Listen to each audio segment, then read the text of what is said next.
천국에 대한 비유를 계속하고 계시는데요. 오늘 말씀 속에는 44절에 천국은 마치 밭에 감추인 보화와 같다. 보화라고 하면 보편적으로 뭐 장롱 속에 넣는다든지 뭐 금고 안에 넣는다든지 뭐 이런 표현들을 하는데 밭에 감추었다라는 표현을 하고 있습니다. 앞에서도 비유에서 밭은 세상이요라고 말하잖아요. 어쨌든 중요한 것은 밭에 감췄다는 것은 감추어졌다는 자체는 비밀이라는 의미를 가지고 있습니다. 그리고 보화라고 하는 것은 가치를 말하기도 하죠. 비싼 것, 좋은 것이라고도 말할 수 있습니다. 천국은 이렇게 귀한 것이라는 거예요. 값진 것이라는 걸 표현하고 있습니다.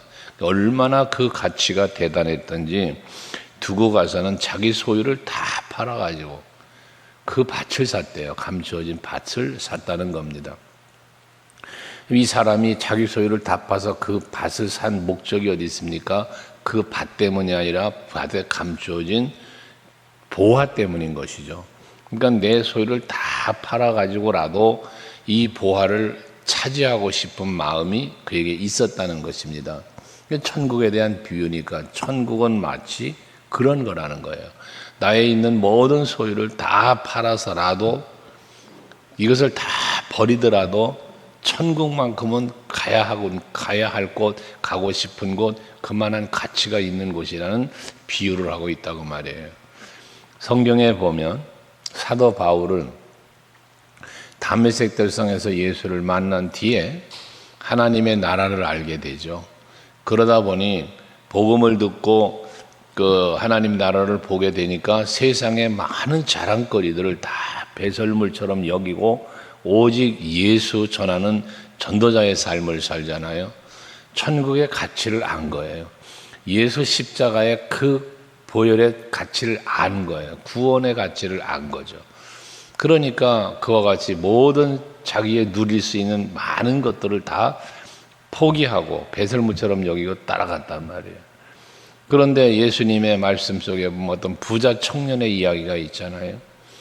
영생에 대한 관심이 있어요. 그래서 와서 물으니까 계명을 지켜야 된다. 그랬더니 자기가 계명 다 지켰다는 거예요. 율법 다 지켰다는 거예요. 그런데 그 청년에게 그러죠. 한 가지 부족한 것이 있으니 네 소유를 다 팔아서 가난한 이웃들을 도와주고 그리고 나를 따라오너라 라고 말할 때 이 부자 청년이 근심하며 갔다잖아요. 그럼 결국 뭡니까? 영생엔 관심이 있어요. 하나님 나라 관심은 있어요. 그러나 그곳을 가려고 하니까 자기 소유를 다 팔아서 가난한 자들을 도와주라고 하니까 그만 자기가 소유하고 있는 많은 재산들을 생각해 보니 이 가치를 영생의 가치, 하나님 나라의 가치와 비교할 때 이게 더 소중하다고 생각하니 근심하고 갖고 끝이에요. 그러니까 바울하고 비교해보면 너무나 대조적이죠. 베드로도 고기를 많이 잡은 배와 그물과 그 고기를 다 버려두고 예수를 따랐다고 그랬잖아요. 항상 우리는 여러분들 마찬가지죠. 무엇을 선택할 때 어느 것이 더 좋은가라는 선택을 하게 되잖아요. 선택할 때 아무거나 고릅니까? 좋은 걸 고르죠. 과일 하나를 골라도 싱싱해 보이고 맛있어 보이는 걸 두들겨도 보고 요리 뜯어보고 조리 뜯어보면 과일 하나를 골라도 그러잖아요. 생선을 하나를 골라도 그러잖아요. 이것보단 저것보단 또 다른 거 보았을 때 더 가치가 있어 보이는 것으로 택하는 거잖아요. 하물며 하나님의 나라 천국이 그의 가치를 우리가 바르게 알지 못하면 올바른 선택을 할 수 없다는 것을 교훈으로 주는 말씀인 거예요. 지금 이 어떤 사람이 밭에 감춰진 보화를 보고는 이 보화의 가치를 알았단 말이에요. 천국의 가치를 알았단 말이에요. 그러니까 이 사람의 생각에는 자기 걸 다 팔아서라도 이 보화를 차지하는 것이 더 좋은 것이라는 것을 이렇게 비유하고 있는 것이거든요. 여러분에게 천국의 가치는 얼마만한 가치를 갖고 있습니까? 여러분에게 예수 십자가의 사랑의 가치는 얼마나 큰 가치를 가지고 있습니까? 이것이 여러분의 신앙생활에 어떤 뭐라고 할까? 기쁨, 즐거움, 행복 여기 다 들어있는 거거든요. 이 가치를 내가 인정할 때 즐거운 거예요. 그 가치를 인정해야 행복해지는 거예요. 근데 이 가치를 세상에 돈보다도 가치를 느끼지 못하면 돈 바라보고 사는 거예요. 사람 바라보고 사는 거예요. 세상 바라보고 사는 거예요. 왜? 천국의 가치보다 그게 더 소중한 줄 아니까. 그걸 따라가는 거거든요. 이걸 다 팔아고 이걸 다 버려더라도 이걸 누려야 되는데 그 누림의 자리를 못 들어가는 이유, 천국의 가치를 모르기 때문이다. 45절에도 보면 좋은 진주를 구하는 장사라라는 표현을 했어요. 좋은 진주를 구하는 장사. 그러니까 아무거나 다 구하는 장사꾼이 아니라 좋은 진주를 골라서 찾아다니고 있는 장사를 말하는 거예요. 이 사람 뭐 한 겁니까? 값진 진주, 가치가 있는 진주예요. 여기서 이것도. 그러니까 다른 보편적인 진주가 아니고 값진 진주, 좋은 진주, 좋은 것을 찾아다녔단 말이에요. 그런데 그 장사와 같다는 거예요. 그래서 46절에 보면 극히 값진 진주 하나를 발견하며 가서 그 사람도 자기 소유를 다 팔아서 그 진주를 샀대요. 이 값진 좋은 진주에 대한 가치를 알기 때문에 그 좋은 진주를 찾아다녔는데 와, 천국에 대한 소식을 듣고 보니까, 천국을 알고 보니까 극히 값진 진주와 같더라. 그러니 진주 장사가 좋은 진주를 구하는 이 장사가 얼마나 많은 진주를 모아놓고 있었겠어요. 이거 다 팔아서 그거 극히 값진 진주와 같은 천국을 소유하는, 그걸 누림의 자리로 가고자 하는, 그랬다는 거잖아요. 이것도 역시 마찬가지예요. 가치를 말하는 거예요. 가치. 극히 값진 진주라는 것은 오직 하나뿐인 거예요. 자기가 구했던 어떤 진주들보다도 이게 더 좋은 진주였다는 거예요. 값진 진주였다는 거죠. 그러니까 그것을 다 팔아서, 자기 소유라는 것은 자기가 모았던 모든 것들 다 하잖아요. 그걸 다 팔아서 이거 하나를 샀다는 거란 말이에요. 여러분들에게 천국은 그런 곳이어야 합니다. 그래야 내 일생을 바칠 수 있는 거 아니겠어요? 그래야 내 마음을 드리고 내 시간을 드리고 내 소유의 모든 것이니까 내가 누릴 수 있는 모든 것들을 다 버리고라도 그걸 차지할 수 있다면 그걸 그 길을 찾기 위하여, 얻기 위하여 간다는 거잖아요. 앞에서 말했던 바울처럼 말입니다. 오죽하면 생명조차 귀한 것으로 여기지 않는다고 했을까요? 이런 것들, 이게 바로 값진 천국의 가치를 확실하게 안 성도의 삶의 모습이다. 그 다음 비유에는 47절 이하에 바다에 치고 각종 물고기를 모으는 그물과 같아요. 천국을 그물에다 비유를 했어요. 이 그물에다 비유를 했는데 그물은 그물 스스로가 아무것도 못해요. 그물은 그물을 치고 거두고 하는 사람이 있어야 되잖아요. 그러니까 천국은 마치 그렇게 그물로 고기를 잡기 위하여 그물, 이 저인망 어선이라는 거 알죠? 이 배에서 저 배로 연결한 배가 쫙 싹그리 하는 그런 걸 말하는 거예요. 그런 그물을 말하는 거예요, 이 그물은. 그래서 당시에는 이런 배 두 척이 그렇게 쌍끌이 하는 배가 안 될 때는 땅 끝에다 그물을 하나 묶어놓고 그리고 배 한 척이 빙 돌아서 잡았다고 그래요. 바닷가로 쭉 돌아서. 어쨌든 땅 싹그리 배라고 생각하면 되는데 그렇게 그물을 갖고 고기를 잡아요. 천국을 그 그물에다 비유했어요. 그런데 이 비유에서 뭐라고 합니까? 마지막은 그물이 가득 차니까 물가로 끌고 나와서 좋은 것은 그릇에 담고 못된 것은 내버리더라는 거예요. 세상 끝이 그러할 거라는 거예요. 근데 여기 좋은 물고기와 나쁜 물고기를 얘기하잖아요. 좋은 것과 나쁜 것. 이 좋은 것과 나쁜 것의 의미가 뭐냐? 좋은 것은 합당한 거예요. 어부가 고기를 잡는 그물이 고기를 잡아냈는데 어부의 입장에서 볼 때는 그 어부가 볼 때 가치가 있는 것, 이거 내 그릇에 담을 만한 가치가 있는 거는 좋은 거예요. 그게 가치가 있는 거, 합당한 거, 이건 그릇에 넣었지만 그러지 못한 것들은 내버렸다는 거예요. 그럼 물가로 끌어내려서 내버렸다는 건 물고기가 바닷가로 나와가지고 내버려지면 죽는 거죠. 다시 그 물가에 던져줘서 살리는 게 아니고 내버렸다 그냥. 어쨌든 버려졌다는 건 그물 속에 거두어서 그릇 속에 들어가는 것이 이게 좋은 곡이라는 거잖아요. 가치가 있는 곡이라는 거잖아요. 하나님이 보실 때 우리 천국을 하나님 나라로 볼 때 하나님이 보실 때 심판의 주 되신 예수가 보실 때 합당한 것, 보기에 좋은 것, 가치가 있어 보이는 것 이거는 그 안에 들어간다는 거지. 마치 앞에서 알곡과 가라지를 비유한 것처럼 알곡은 거두어서 곡간에 거두어 드리지만 가라지는 아무리 크고 아무리 무성하게 자랐어도 다 베어서 묶어 불살라 버린다잖아요. 그런 모습들인 것이죠. 그래서 이 말씀에 비유한다면 우리는 하나님의 나라에 들어가기에 합당한 자가 되어야 하는데 하나님 앞에 서는 날 합당한 자가 되어야 되는데 그 합당한 자가 누구일까? 어떤 사람이 합당한 자일까요? 예수께서 하나님께서 사울 왕을 대신하여 왕을 세우고자 할 때 다윗이 뽑히잖아요. 그 다윗이 뽑힐 때 어떻습니까? 사무엘을 이새의 집으로 보내서 그 이새의 아들들을 다 보게 하잖아요.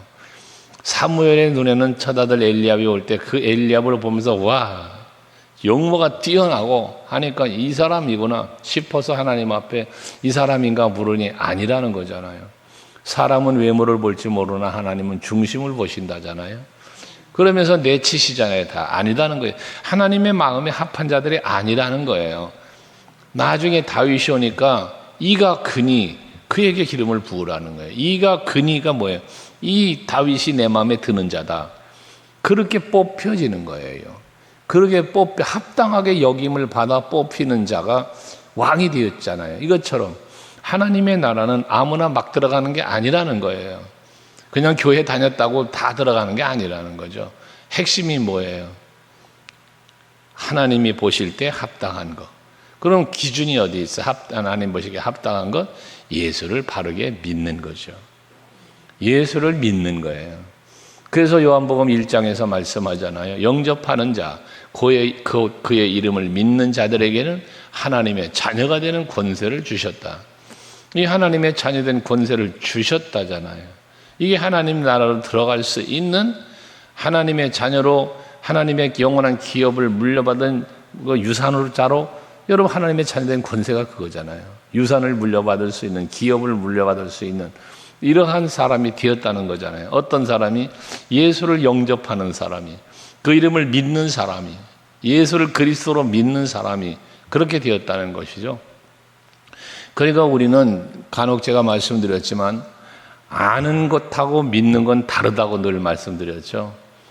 많은 분들이 아는 것에서 멈추는 분이 많아요. 아는 거예요. 하늘나라가 있는 걸 아는 거예요. 예수가 십자가에 달려 죽으셨다는 걸 아는 거예요. 그 십자가의 보혈의 피가 우리의 구원을 위한 것이라는 걸 아는 거예요.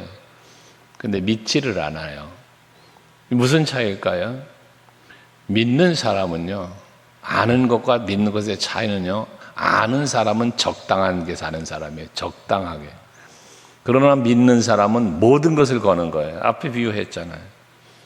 자기 소유를 다 팔아서라도 이 값진 진주를 내가 사야 돼. 내 소유 다 버려서라도 이 밭을 사야 돼, 보화를. 이거거든요. 그러니까 예수 없이 난 살 수가 없어. 오직 예수라는 이 신앙 속에서 살아가는 사람. 그러니까 예수님 덕분에 행복해지고 예수님은 어떻게 하셨을지를 생각하며 판단하며 그에 합당하게 사는 삶을 사는 사람, 이 사람이 예수를 믿는 사람인 거예요. 아는 것과 믿는 건 다르다고 그랬죠.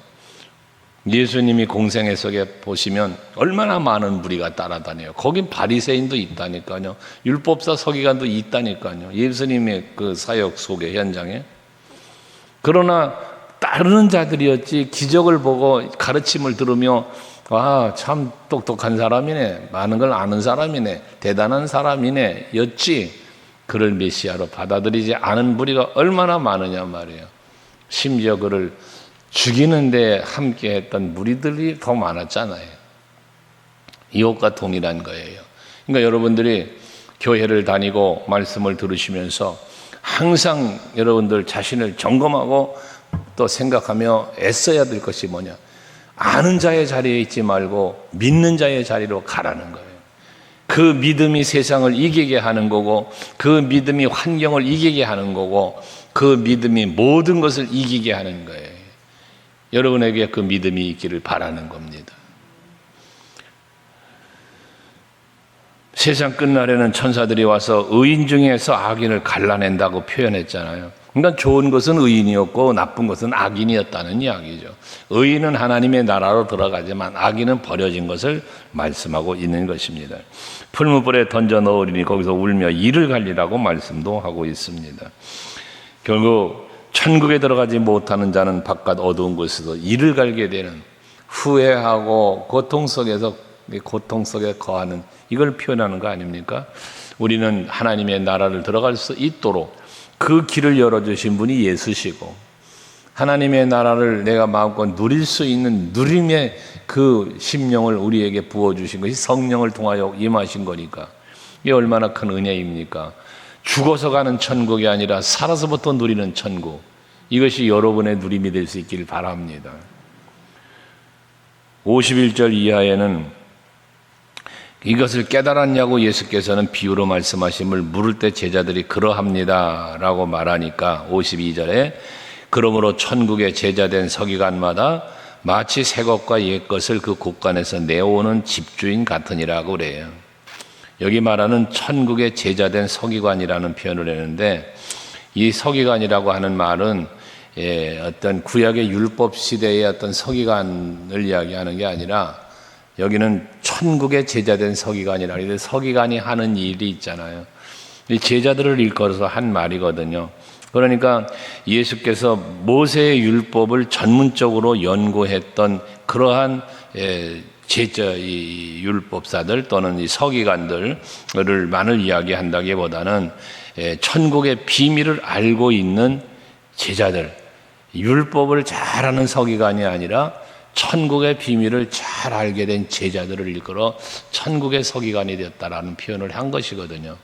그러니까 여러분들이 바로 천국의 서기관처럼 하나님의 나라를 바르게 잘 알고 그것을 가르치고 전할 수 있는 여러분들이 될 수 있기를 바랍니다. 그러시면서 예수께서 고향을 가시죠. 고향을 갔는데 사람들이 고향 사람들한테 대접을 받지 못하는 이야기가 나오잖아요. 거기 보시면 54절에 고향으로 돌아가셔서 그들의 회당에서 가르치시는데 그들이 놀라 이르되 이 사람의 지혜와 이런 능력이 어디서 났느냐? 가르치는 게 대단한 거예요. 그런데 도대체 이 사람은 이런 지혜와 능력이 어디서 나온 거야? 왜? 이거 목수 아들이잖아. 다음에 얘기잖아. 이 사람 이거 요셉 목수의 아들이잖아. 그 어머니 마리아잖아. 그 형제들은 야고보, 요셉, 시몬, 유다잖아. 그 너희는 지금 우리와 같이 있잖아. 그러면서 이 사람들은 이제 뭘 보는 겁니까? 혈통, 세상, 족보, 이걸 보는 거죠. 세상 사람으로만 보는 거지 예수님이 메시아이심에 대한 건 보질 못하고 알지도 못하는 거죠. 그러니까 세상적 기준으로만 보는 거예요. 그러니까 이것은 사람들은 육적인 생각 속에서 사람의 생각과 편견으로만 예수를 바라보았기 때문에 예수를 받아들이지를 못하게 되었다는 거예요. 그러다 보니 심지어 57절에 보면 예수를 배척을 했다 그러잖아요. 예수를 배척했다. 이 배척했다는 말은 걸려 넘어진다, 실족하게 한다, 이런 뜻이거든요. 그러니까 예수님을 받아들이질 않고 예수님을 배척, 밀어냈다는 거예요. 넘어지게 했다는 거예요. 실족하게 했다는 거예요. 인정하지 않았다는 이야기인 것이죠. 이렇게 그들이 고향 사람들이 그러니까 예수께서 선지자가 자기 고향과 자기 집에서 외에서는 존경을 받지 않음이 없느니라 라고 말을 합니다. 존경받지 못한다는 거예요. 왜? 저들은 혈통만 생각하니까, 사람으로만 생각하니까 그런 것입니다. 여러분들이 우리가 이제 교회 안에서 서로를 대할 때도 밖에도 써붙여 놨습니다만은 교회 안에서 서로 직분을 부르자라는 이유가 왜 그러냐면 그 직분을 부르는 것이 결국 우리는 하나님의 사람으로 서로를 인정하고 하나님의 공동체를 서로가 생각하며 인정하는 호칭이거든요. 그런 부분들을 의미하는 것을 붙여준 건데 어떤 경우에 보면 잘 안 되는 부분들도 있어요. 그냥 아무개야 이름 부르고, 물론 친하고 가까우니까 그럴 수 있겠습니다만은, 그것이 바로 세상적이요 인간적인 인본주의적인 생각에서부터 비롯되는 거예요. 여러분들이 우리가 그리스도 예수 안에서 지체요, 우리는 하나님의 백성임에 대한 신뢰를 갖는다면, 우리 어머니도 저에게 목사님 하셨어요. 아버지도 저에게 제 이름을 목사가 된으로 그렇게 부르질 않았어요. 항상 전도사가 돼서 전도사님, 목사님 했죠. 이게 제가 비유했잖아요. 저에게 장로님이, 저는 그 당시 집사였고 장로님이신데 예배당에 갈 때만 해도 이 집사 왔어? 라고 그렇게 인사하셨던 분이, 담임 목사님이 신학교 입학도 안 했어요. 합격 통지서만 받아서 담임 목사님께 보고드리고 합격해서 내일 다음날 월요일 날 이제 입학식을 하는 거예요. 근데 당시 담임 목사님이 그걸 광고를 하시면서 저한테 한마디 의논도 없었고요. 광고하시면서 우리 이 집사님이 신학교 합격을 했습니다. 그래서 오늘부로 우리 교회에 전도사로 임명을 합니다. 신학교 입학도 안 한 저를 전도사로 임명을 하셨어요. 저도 좀 당황스러웠는데 예배 마치고 나오는데 그 장로님께서 저에게 인사를 하는 거예요. 전도사님 축하합니다. 아이 장로님 장난치지 마세요. 제가 그랬더니 그분 한 말이 잊혀지질 않아요. 그분이 그런 말을 했어요. 전도사님, 이제 전도사님과 저는 종자가 달라졌습니다. 그래요. 종자가 달라졌다는 거예요. 그러면서 자기는 붕어 어른이고 전도사님은 잉어 새끼라는 거야. 그러니까 붕어와 잉어로 구별됐다는 그런 비유를 하면서 깍듯이 계속해서 전도사님 하시며 그렇게 저를 섬겨주셨던 장로님이 계세요. 이런 것들이 마찬가지예요. 여러분들도 교회 안에서 서로를 존중해주고 그렇게 직분을 불러주고 세워주는 것 또 필요한 것입니다. 나이가 어리다고 무시하지 말고 그런 것들 필요해요. 그래서 58절에 보면 그들이 믿지 않음으로 말미암아 거기서 많은 능력을 행하지 아니했답니다. 여기서 우리는 알아야 될 것이 무엇이에요? 저들이 믿질 않으니까 능력을 행하지 않았대요. 예수께서 능력을 행하지 않으셨다, 능력이 없어 아니거든요. 모든 기적과 이적 속에 뭐가 있습니까? 우리 앞에서 묵상한 바가 있잖아요. 내 믿음대로 될지어다. 그러니까 여러분의 믿음이 있어야 그 믿음 때문에 하나님의 역사가 일어난다는 사실이에요. 하나님의 능력은 전능하신 것이 분명해요. 하나님은 전지전능하신 분이세요. 분명합니다. 천지 만물을 창조하셨고 섭리하시는 분이 분명해요. 그러나 그런 놀라운 능력이 언제 나타나냐? 내 믿음이 있을 때에 내 믿음을 보시고 역사하시는 거예요. 그러니까 여러분의 믿음이 어떤 믿음이냐에 따라 내 삶의 현장에 기적이 일어날 수도 있고 그러지 않을 수도 있다는 이야기를 하고 계시는 거예요. 여러분의 믿음이 하나님이 보시기에 합당한 믿음, 정말 예수께서 여러분의 믿음을 보시고 성령이 여러분의 믿음을 보시고 역사하고 싶어지는 믿음, 도와주고 싶어 기적 같은 은혜를 베풀어 주고 싶은 그런 믿음, 그 믿음이 여러분의 믿음이 되시기를 바라고 이 아침에도 그 믿음으로 기도하시고 오늘 한 날도 그 믿음으로 살아가시는 여러분 되시기를 바랍니다. 기도하겠습니다.